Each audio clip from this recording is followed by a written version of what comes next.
Olá, eu sou Dulcineia e você está na rede Conhecimento Fiscal. Esse é o minicurso Dados Cadastrais e o Reflexo na Tributação das Operações.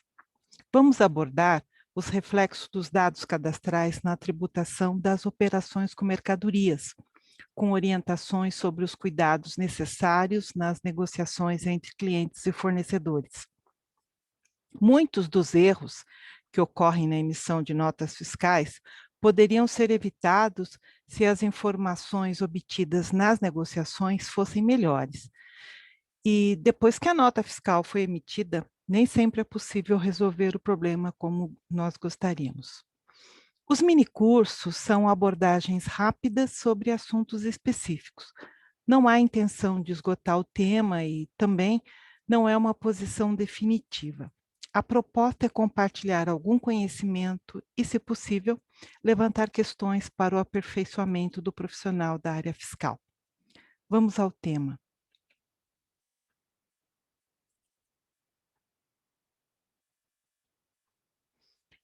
Nós vamos ter os seguintes tópicos na nossa apresentação: contribuinte ou não contribuinte, destinação da mercadoria, tributação da mercadoria e as condições específicas, condição especial da operação ou do cliente e conclusão com alguns comentários e recomendação.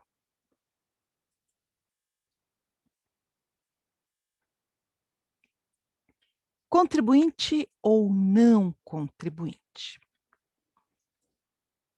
Como que ocorre uma operação de compra e venda de mercadoria?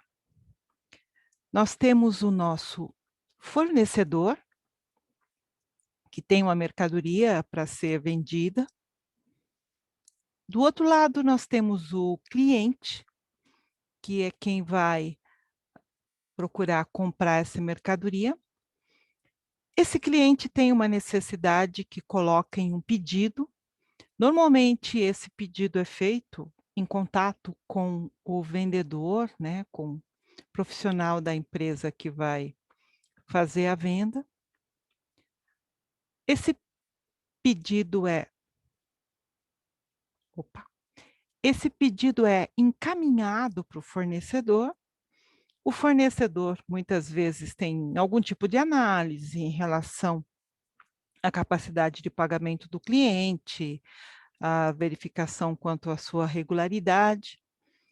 Considerando essas informações adequadas, esse fornecedor vai providenciar a emissão do documento fiscal, que vai acompanhar a mercadoria até o cliente.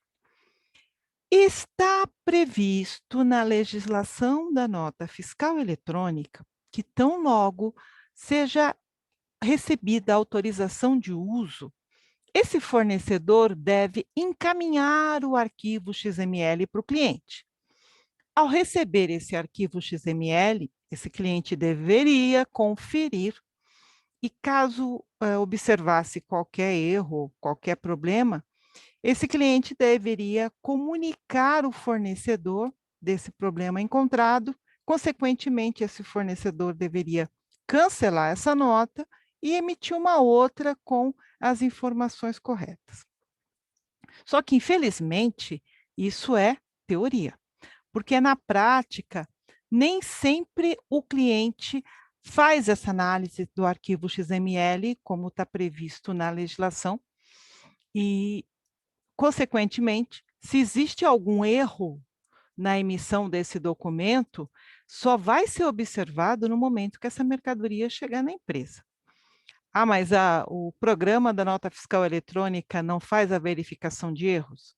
Eu estou comentando um erro de informação do negócio, não um erro de emissão da nota, de cálculo.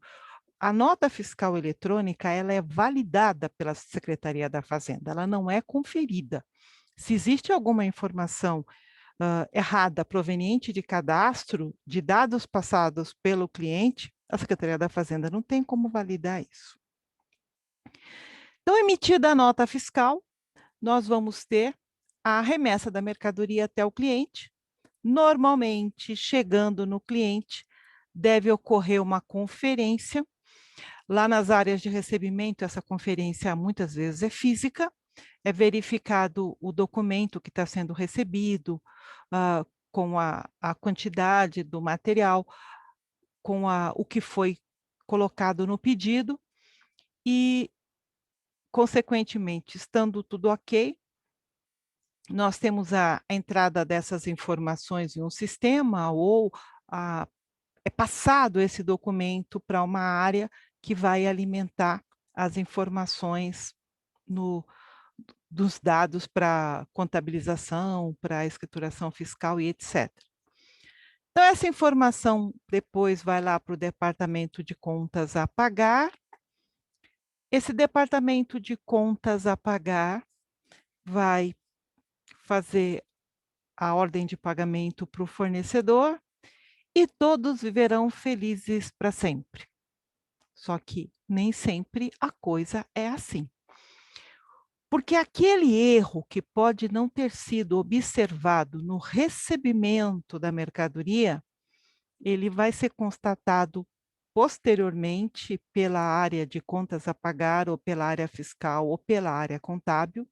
E o problema foi que essa mercadoria já está na empresa e muitas vezes ela já foi até utilizada num processo de industrialização, ou já foi até comercializada, revendida, e o documento fiscal apresenta algum erro que não dá para ser resolvido ali. Pode fazer carta de correção? Depende. Depende do erro e depende da situação. Tem coisa que não é corrigida através de carta de correção. Mas então, como evitar esse problema com o recebimento de documentos incorretos? Aquela verificação do arquivo XML, a partir do momento que o fornecedor recebe a autorização de uso e ele deve encaminhar para o cliente, já seria meio caminho andado. Mas a gente pode evitar esses problemas um pouco antes, na negociação, no momento em que o comprador e o vendedor estão ajustando, acertando aquele fornecimento. Muitas empresas têm como um pedido um documento muito simples, que normalmente hoje é eletrônico, com os dados do cliente, razão social, endereço, CNPJs, que são estadual, a condição de pagamento, quantidade, descrição, preço e valor total. Simplesmente isso. Só que nós devemos observar outros elementos. E tanto o comprador tem responsabilidade em passar as informações adequadas para o fornecedor, como o fornecedor é obrigado a solicitar as informações necessárias para a perfeita identificação da operação e da tributação que vai ser adotado. A primeira informação é justamente identificar a condição do recebedor da mercadoria, a condição desse cliente. Se ele é contribuinte ou não contribuinte. Isso muda a tributação? Sim, pode mudar e muito. E se for uma operação interestadual, a gente pode ter até reflexo no preço que vai ser praticado nessa operação. A primeira coisa a entender é o que é contribuinte para eu saber quem não está na condição de contribuinte. Eu vou usar como referência aqui a Lei Complementar 87 de 1996, que é a lei base do ICMS. Essa é uma norma nacional. Lá no artigo 4º da Lei Complementar 87 de 96, nós temos o seguinte texto: contribuinte é qualquer pessoa, física ou jurídica, que realize com habitualidade ou em volume que caracterize intuito comercial operações de circulação ou de mercadoria ou prestação de serviço de transporte interestadual, intermunicipal ou de comunicação. Ou seja, são pessoas que praticam com habitualidade aquelas operações ou prestações que se caracterizam como fato gerador de ICMS. Aquelas operações ou prestações sobre as quais há incidência do ICMS. E quando a gente fala em alguém que pratica com habitualidade operações ou prestações sujeitas ao ICMS, é comum a gente pensar que essa pessoa vai ter uma inscrição estadual. O que é importante observar é que não é a inscrição estadual que vai determinar se uma pessoa é contribuinte ou não. O fato é que o contribuinte habitual, as indústrias, os comerciantes, eles devem ter inscrição estadual até para poder emitir os documentos fiscais correspondentes às suas operações. Agora, vale observar que nós temos pessoas jurídicas que têm inscrição estadual, mas as suas atividades não são tributadas pelo ICMS. Consequentemente, elas não se encaixam nessa condição aqui e estão fora do conceito de contribuinte. Um exemplo clássico é a empresa de construção civil. A empresa de construção civil, ela é tributada pelo ISS, mesmo que ela compre materiais para aplicar em uma obra e vá cobrar os valores relativos a esses materiais do seu cliente. Esses materiais, eles são cobrados na nota fiscal de serviço, como material aplicado na obra, e na maioria dos municípios, esse valor não é base de cálculo do ISS, né? O ISS incide apenas sobre o valor da prestação de serviço. Eu digo na maioria porque essa condição estará na legislação do município, e eu já soube de municípios que cobram ISS sobre tudo. E como eu vou saber se uma determinada atividade vai considerar o material aplicado numa prestação de serviço sujeito ao ICMS ou não? Eu tenho que verificar uma outra lei complementar, que é a Lei Complementar número 116 de 2003, que é a lei complementar que trata do ISS. Eu usei o exemplo da empresa de construção civil, porque as construtoras, além de ter inscrição estadual, elas emitem nota fiscal eletrônica. Mas se elas apenas atuarem no ramo de construção civil, elas não são tributadas pelo ICMS. Então, quando a gente vai fazer um fornecimento para uma construtora, ela vai me passar um cadastro com uma inscrição estadual. Então, cabe ao fornecedor a obrigação de perguntar para o cliente: você é contribuinte ou não? Quem vai saber se é contribuinte ou não é a construtora, é o cliente, porque há empresas que têm atividades mistas. Agora, se você tem um cliente que é uma indústria, é um comércio, aí não resta dúvida. Aqui, nós temos pessoa física. Quando que uma pessoa física é contribuinte do ICMS? São aquelas pessoas físicas que praticam com habitualidade a circulação de mercadorias. Quer um exemplo? São aquelas pessoas que fazem vendas de mercadorias via catálogo de forma habitual. O que que isso significa? Elas, mesmo não tendo inscrição estadual, elas são consideradas contribuintes do ICMS.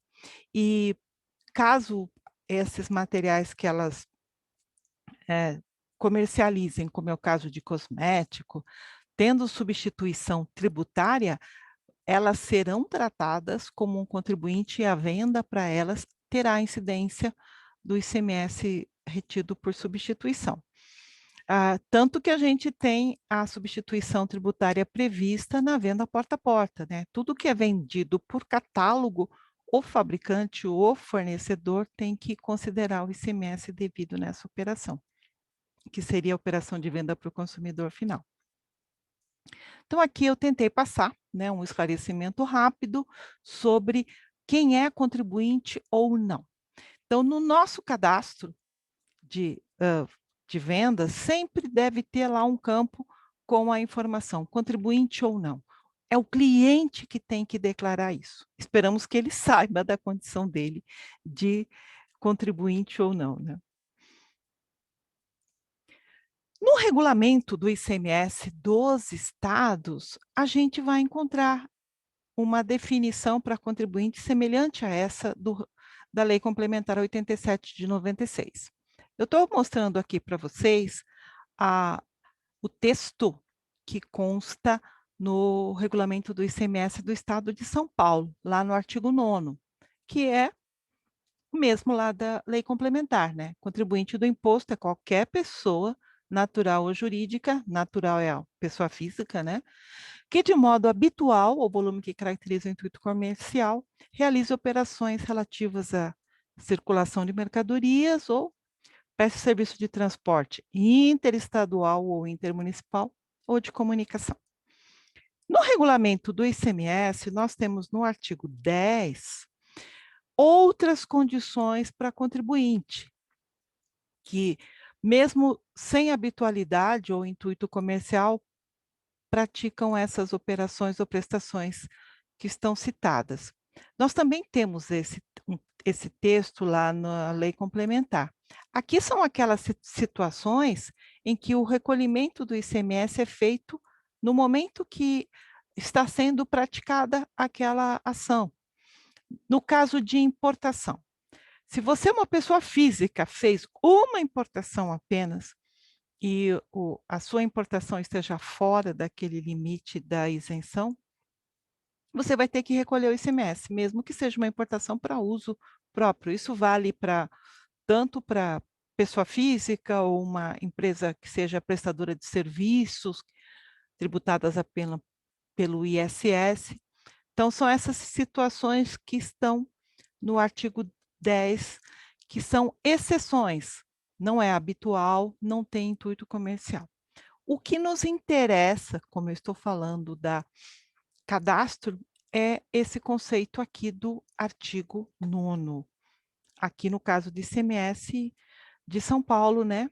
Outros estados você vai ter no regulamento do seu estado. Por qual motivo eu preciso saber se o destinatário da minha mercadoria é contribuinte ou não? Fácil. Benefícios fiscais. Nós temos na legislação alguns benefícios fiscais que são concedidos para operações com contribuinte. Aqui no estado de São Paulo, por exemplo, a gente tem situações de redução de base, redução ou isenção, que está vinculada a uma operação com contribuinte. Se for uma operação com não contribuinte, consumidor final, por exemplo, salvo disposição em contrário, esse benefício não será aplicado, né? Então, essa condição do destinatário deve ser observada por essa razão. Outra situação é em relação à tributação aplicável à operação. Se eu tiver IPI na minha operação, se eu tenho uma operação com não contribuinte, obrigatoriamente esse IPI vai entrar na base de cálculo do ICMS, né? Sem preocupação maior. Se é uma operação com contribuinte, aí eu vou ter que verificar qual destinação que vai ser dada à mercadoria. Formação do preço nas operações interestaduais.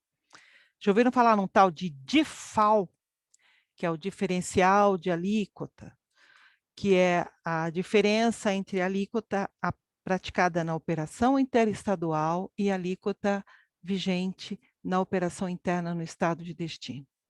Se o meu cliente é contribuinte, a obrigação de recolhimento do diferencial é dele. Eu só recolho esse diferencial por ele se houver substituição tributária, mas nesse caso eu cobro dele. No caso do meu cliente não ser contribuinte, a obrigação é do remetente. Isso já deve estar no meu preço. Então, eu não posso, numa operação interestadual, usar a mesma lista de preço para um contribuinte e para um não contribuinte, porque senão eu vou ter prejuízo. Outra situação é a condição e local para entrega da mercadoria. Se eu tenho uma operação com não contribuinte, eu posso entregar em qualquer lugar que ele me mandar entregar, hã, desde que também seja um local, um domicílio de um não contribuinte. Observando que, se for uma operação interestadual, eu caio aqui. O DIFAL é recolhido para o local onde a mercadoria efetivamente vai ser entregue. Agora, se eu tenho uma operação com contribuinte, não pode ficar aí essa festa da uva. Eu só posso entregar essa mercadoria numa num estabelecimento que seja do mesmo titular e se for com a mesma nota dentro do mesmo estado. Eu não posso ficar fazendo, jogo com operações interestaduais. Então, eu tenho que saber a condição do destinatário para eu não ser induzido a um procedimento incorreto. Outras informações que a condição de contribuinte pode afetar, né, ou não, ou mesmo outros dados cadastrais que podem afetar a minha operação. O regime de tributação, se a empresa é do Simples Nacional ou não é. Também existem algumas condições na legislação do ICMS para, por exemplo, diferimento, não se aplica se o destinatário é do Simples Nacional. E também eu já vi algumas situações de redução de base de cálculo que também não se aplica se o destinatário é do Simples Nacional. Então, além de perguntar a condição dele de contribuinte ou não, é importante eu saber em que regime de tributação ele está, porque se ele estiver no Simples, eu posso ter alguma restrição nas operações quanto aos benefícios fiscais. E por incrível que pareça, o regime de tributação no PIS e COFINS também pode afetar. Um exemplo que eu conheço é nas operações com área de livre comércio, aquela aplicação de alíquota zero, verifica a situação do destinatário, se ele está no regime cumulativo ou não cumulativo. E em algumas situações, a atividade econômica também vai afetar, se ele é industrial, se ele é atacadista ou se ele é varejista. Por isso é importante eu buscar naquela negociação o KNAI dele, né, qual é o KNAI principal. E aí, né, já fazer uma checagem com o cadastro que ele tem no CNPJ, porque às vezes a pessoa está atuando, como industrial, por exemplo, e lá no CNPJ ele é varejista, eu já vi situações dessa. Outra coisa importante é verificar se não há relação de interdependência. Isso afeta se há substituição tributária e afeta IPI. Se eu tenho uma operação com alguém que tem relação de interdependência, ele fica na condição de equiparada industrial também. O que que é interdependência? Aquelas coisas lá, empresa do mesmo grupo, o fornecedor e o comprador são, o dono é o mesmo, né, o caso de uma holding, por exemplo, ou existe parentesco entre o dono de uma empresa e o dono da outra, ou a diretores. A a legislação, principalmente a legislação do imposto de renda traz isso com bastante clareza, no IPI também tem. Então são dados que muitas vezes no cadastro não se dá muita atenção, mas que pode vir a ser relevante na determinação da tributação de uma operação. Assim, nós encerramos a nossa primeira etapa desse mini curso. Nos vemos no tópico 2.